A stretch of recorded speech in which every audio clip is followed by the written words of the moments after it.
Hello and welcome back to episode 28 of Control. I'm Vic, and you're watching yet another Let's Play channel. And we are straight into the thick of things here.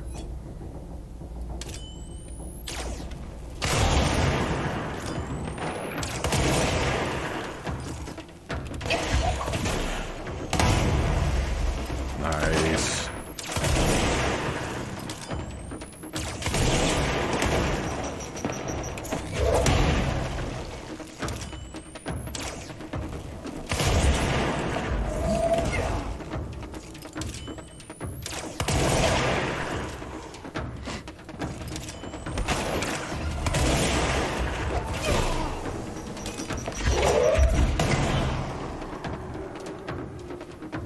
That's a much better opening for this fight than last time,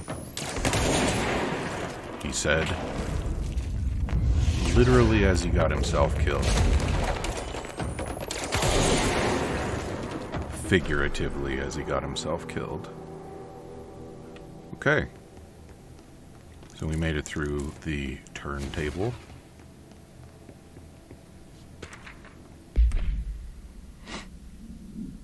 The airplane in question has been brought in from a private airfield located in the town of Redacted, Cincinnati.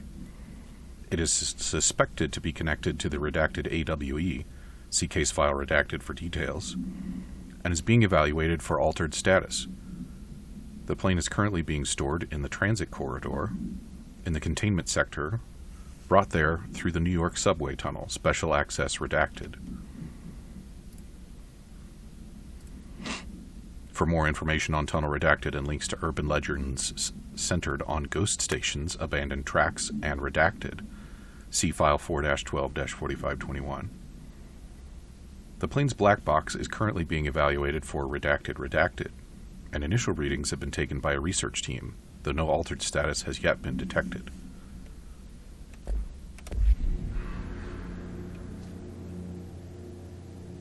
Well, that floor seems to be a little altered, doesn't it? Well, seeing as it's in the ordinary AWE area, I think it would be a pretty safe bet that it's related to the ordinary event. But so far we haven't heard anything to suggest that there was a plane involved. AWE study on hold areas off limits pending future use.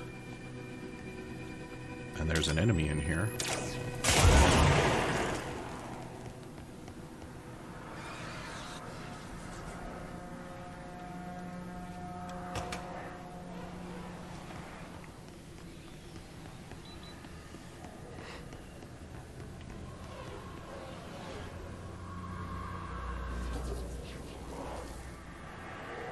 I was about to say that the hiss hasn't been very chatty, but I think I might hear some voices. You're listening to America Overnight, celebrating 29 years, shining a light in the shadows.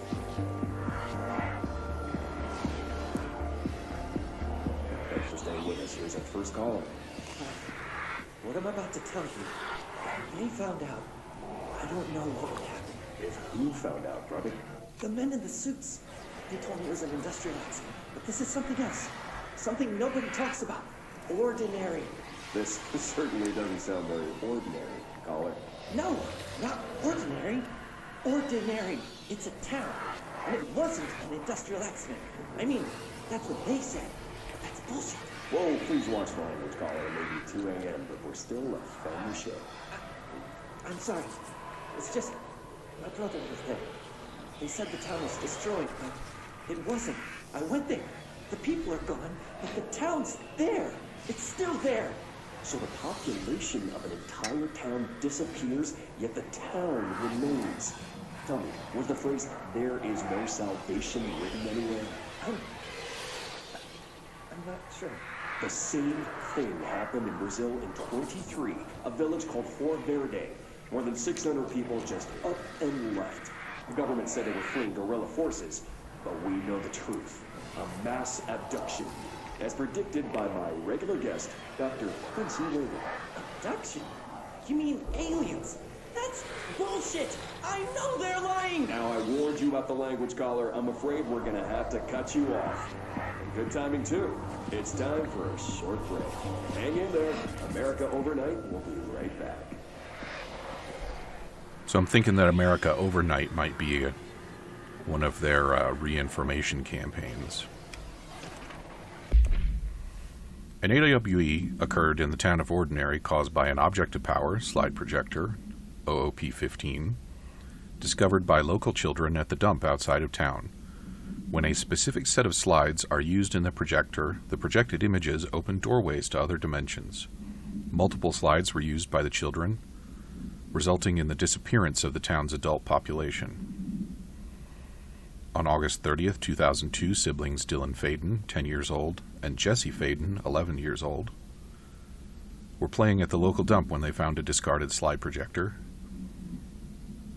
A team led by Director Trench and Dr. Darling arrived at the site on September 14th. The AWE had ended, but the team found the Faden children, who led them to the slide projector and the slides, which had been burned with the exception of one. Jesse escaped when agents attempted to detain the pair. In total, 17 surviving individuals were found in the town. All of them were brought in for questioning and tests. See interviews redacted and prime candidate program files redacted.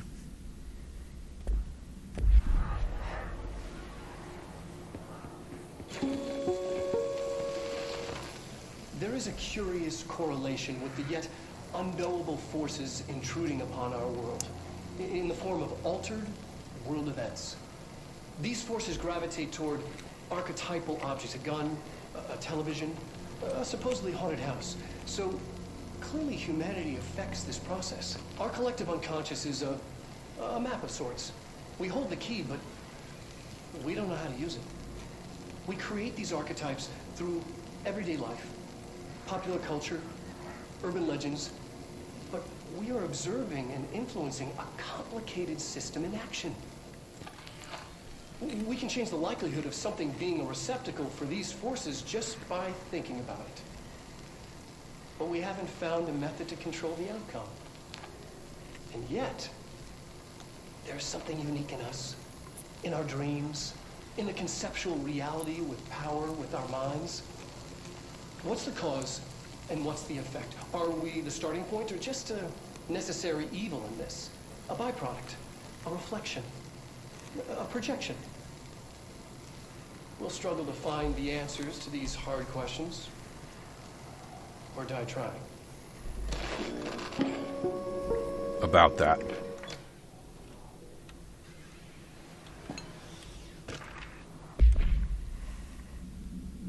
Jesse and me followed the dung monkeys to the cave. There was a lot of them. More of the kids from town had joined up. It was really scary. Jesse grabbed the projector and we ran as fast as we could. They chased us. I fell and hurt my knee. Jesse tried to help me, but the dung monkeys were coming. They were just about to get us, but then Neil showed up. Neil looked like a dog, like a melted dog, but I knew it was him. Neil said a lot of times he didn't like being a boy because Tom just beat him up. I think he liked being a dog. The projector wouldn't turn off, so we changed the slide to the hand. I heard her immediately. She promised to help. Jesse said we should call her Polaris.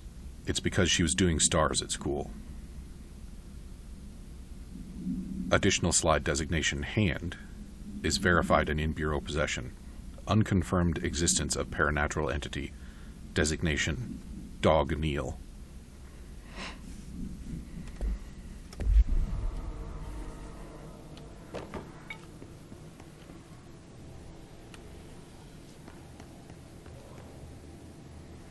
So the hand slide would appear to be the gateway to where the hiss came from.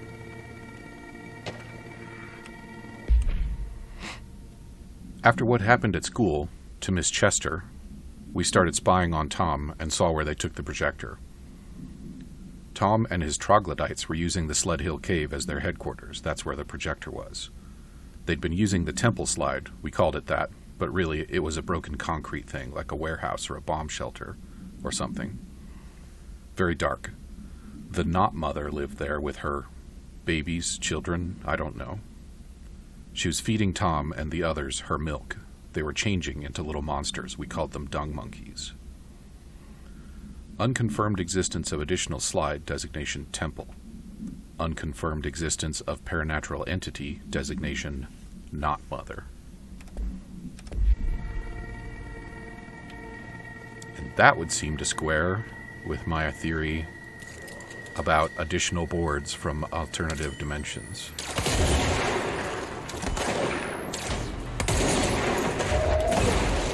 Oh.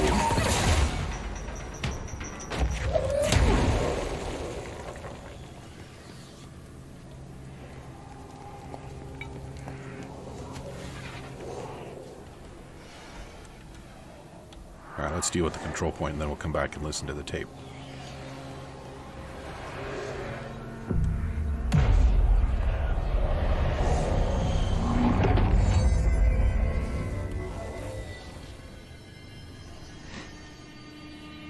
So they didn't have the temple slide, which means that they didn't open that gateway, which means that the Not Mother isn't Annual evaluation the of hiss. Dylan Faden, formerly P6, performed by Dr. Carla Vaughn. The questions asked here correspond to the 5th iteration of the Gunner's psychological assessment. Are you ready, Dylan? Let's begin then.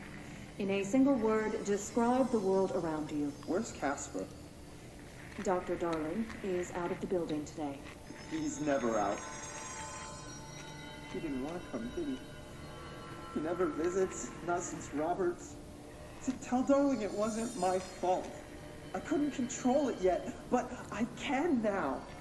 I learned. Will you tell him? In a single word, describe the world around you. A prison. A cold, empty prison. Not even a poster on the wall. What is the next number in the sequence 3, 6, 9, 12, 15? 18. What day is it today? How the hell would I know? It's not like you give me a calendar. You find a rabbit in the woods. It is breathing, but not moving. You cannot see any blood. What do you do? Leave it. Expand on that. It doesn't matter. The rabbit's not real. None of it's real. What day is it today? Do you enjoy asking people questions that can't be answered? Is this what gets you up in the morning? What you dreamed of doing as a scared, stupid little girl? Can you describe a dog to me? In Ordinary, we had a friend. Nosebleed Neil. And when it all went crazy, you know what I mean. Nosebleed Neil turned into a dog. Or something like a dog. What day is it tomorrow? Fuck off! I don't know! There is no calendar! How can I fucking know? Dylan, calm down. Fuck you! Fuck you and fuck Casper! Hey! Are you watching this, you old fuck? Did you send your bitch because you're too scared of me? Where is Casper? Security, get a team in here. I need...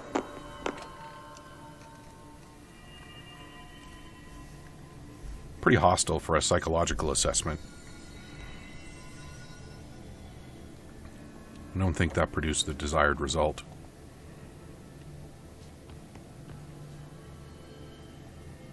What?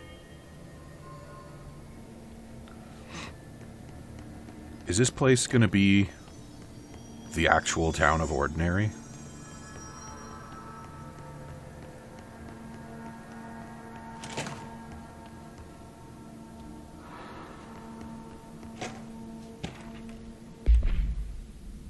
The second slide we called the meadow, but it was really just an empty lot with a bunch of weeds. There was a shack and a phone line. It smelled like flowers there. It was powerful, intoxicating. We had crazy dreams there. It must have been because of the smell. I didn't like it. Didn't like losing control. In the dreams, everything was melting, and then when we'd come out, everything had melted around the projector. Neil was really into it. We found out how he'd been coming there more and more on his own. Then Tom beat the secret out of Neil and found the projector. He and his goons took it. We thought Neil had got lost inside the meadow when Tom changed the slide, but that's not what happened. Unconfirmed existence of additional slide designation meadow. So Neil was in the meadow when they changed the slide, and then he turned up as a dog.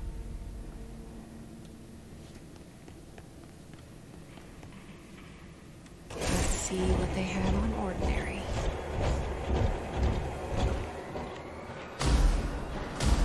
It's all here.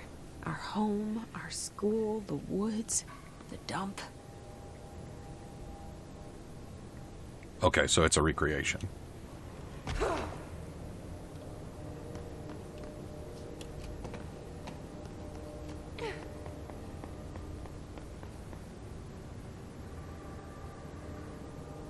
That house is kind of tilty.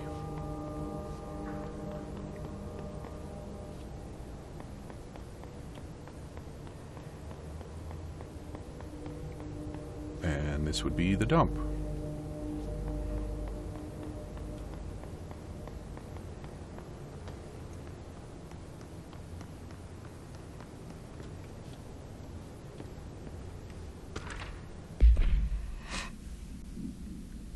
Tom and the others had gotten worse, scarier. The math teacher, Mrs. Chester, tried to make them listen, and they pushed a piano on her, broke her legs. Then Tom bashed her head in. Bye-bye, Mrs. Chester. I always liked her. I liked math. That was the tipping point. It was Lord of the Flies level bad. The grown-ups realized something was wrong. The police came and literally dragged Tom and Hugo and the others away. Tom was screaming that the not-mother would make them all go away. They enacted a curfew for every kid in Ordinary. Mom and Dad were pissed, asking us about the dump, about everything. I remember wanting them gone, like Tom had said. When we woke up the next morning, pretty much all the adults had just vanished. Was I responsible? Did I? I don't know. Disappearance of majority of Ordinary's population confirmed to result from slide projector-related AWE.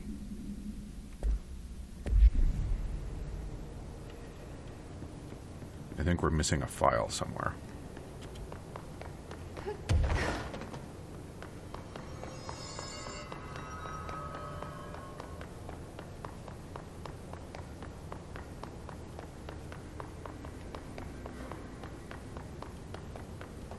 Maybe it's up ahead still. Oh.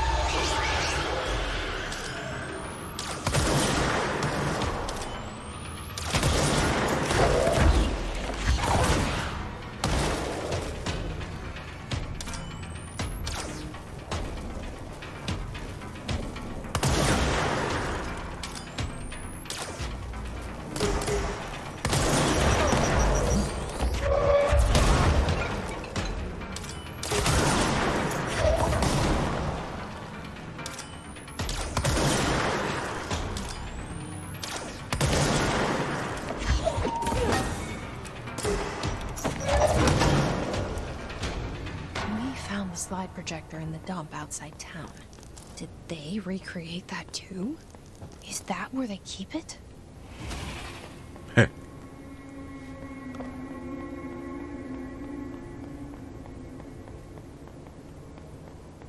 Maybe that's not the dump after all? Ordinary dump site.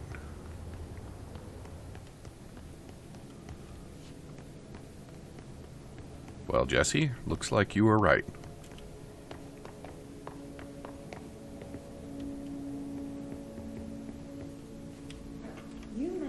A poem last time we talked. By Thomas Zane? Yes. Beyond the shadow you settle for, there's a miracle illuminated. I looked the poem up. Only I couldn't find any poet by that name. I did find a European filmmaker who moved here in the 60s, named Thomas Zane. What? I don't know matter. It suits you very well. The poem. How you see things. Maybe you wrote it yourself. I didn't. No matter. You've said a few times that you feel like there's a piece of you missing. Can we talk about that? Okay. Yeah, it's this... I feel an emptiness, a yearning for something that I think I lost. It's natural for you to feel that way. Your brother and your parents are dead. No! No. Dylan's not dead. And that's not even it. You're referring to the imaginary friend from your childhood? Polaris. She's come back. After a long time, she's calling me. In a dream I saw, she showed me things. Jesse. It felt more real than anything. As real as what happened in Ordinary. An industrial accident in your hometown that you believe Polaris caused. No, it wasn't an accident. There was no industrial accident, and Polaris didn't cause it. She saved me and Dylan. Jesse. No! It was a cover-up. The government knows about it. There were agents there. Agents from... I don't know exactly. They took Dylan. I'll find them. I won't stop looking. Polaris wants me to go to New York. There's a building there. I have to leave soon. I have to be there at a very specific time. Something hugely important is going to happen. Jesse, you know he can't let you go until you're alone. And that begins by understanding what's real and what's imagined. So,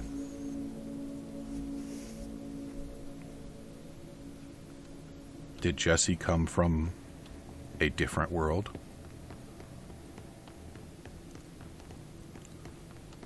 Did I go through a slide and never make it back?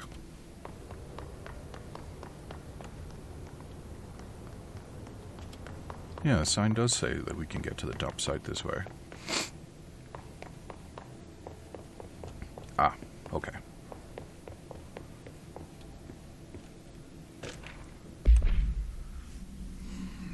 Details are largely based on interviews conducted with Dylan Faden, see interviews redacted and redacted for relevant information, and the obtained therapy sessions of Jesse Faden, as well as circumstantial evidence found at the Ordinary site. Note that accounts provided by all three sources contain conflicting data. Example: Dylan claims there were 8 slides for the projector. Jesse mentioned 9 slides. The Bureau found 1 intact slide, and the burnt remains of 6 others. Unfortunately, these slides are too badly damaged to be used in the projector. Jesse Faden is believed to be the individual responsible for burning the slides. Dr. Darling has ordered that the entirety of the Ordinary Town dump be brought to the Bureau for examination and analysis, with the hopes of finding additional slides or other altered materials. Due to the limited space in the investigation sector, this AWE will be investigated in the containment sector. So that's another mention of investigations, which I don't have access to. And I find that odd.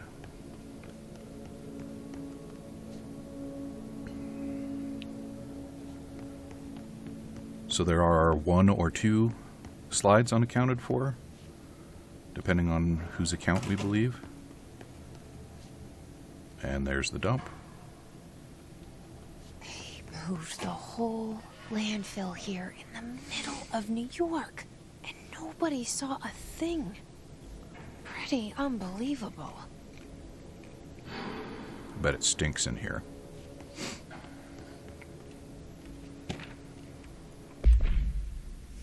By order of Dr. Darling, all work in the Ordinary dump is to stop effective immediately. Resources will be allocated to the redacted department. Details will be forthcoming. This area will be sealed at the end of the month. Please remove all personal effects before that time. Any photographic slides, the type used in slide projectors, found in the area should be delivered to Dr. Darling immediately.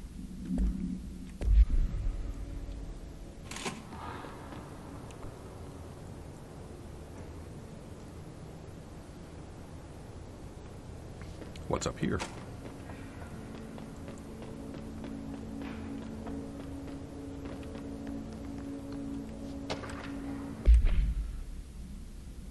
Wolf Globe.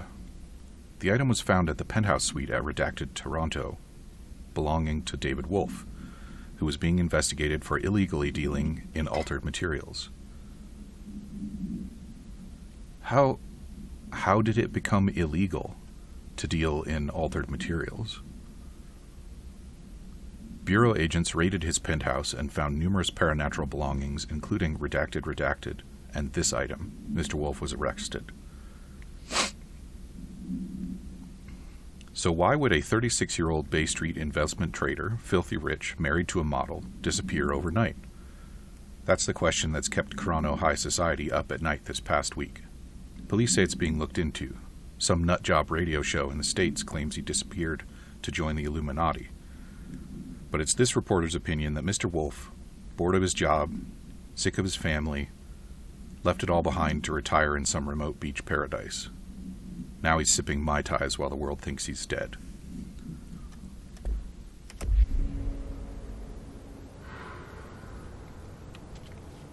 What must prison be like in the Bureau of Control?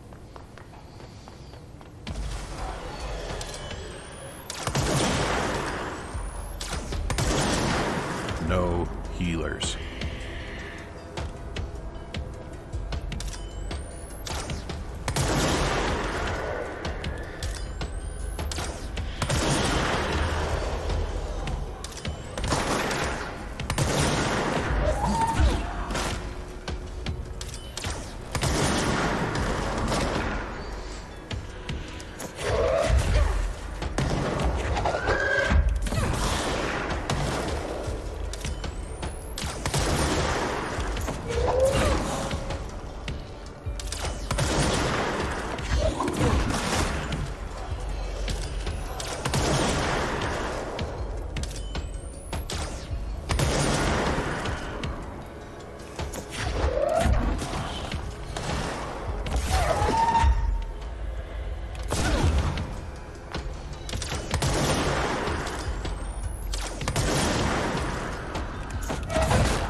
Where are you going, Explodey boy? Come on. We should check that lab. We should check that lab.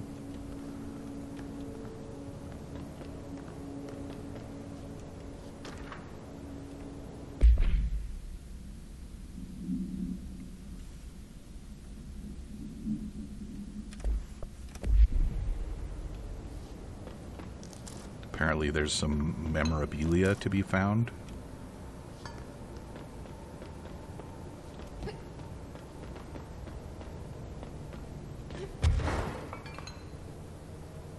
Ooh, all right.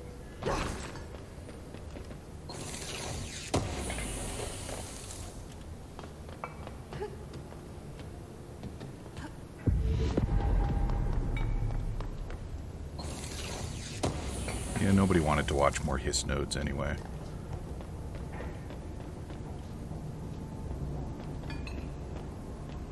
It's a pretty small landfill. Must not be many people in Ordinary. Handful of couches, bunch of cars.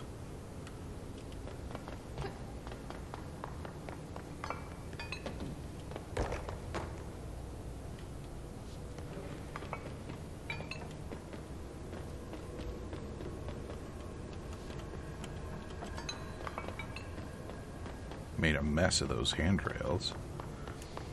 That's going to be an OSHA problem. Good thing those inspectors don't come by the Bureau of Control very often.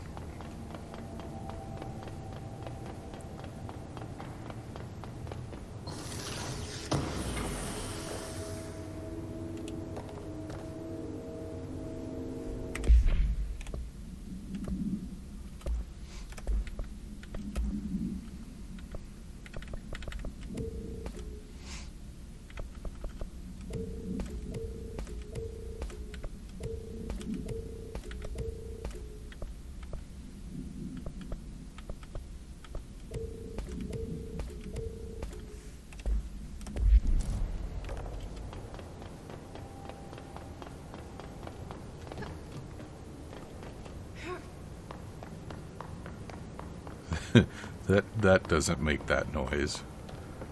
Okay. Let's see what that lab is all about.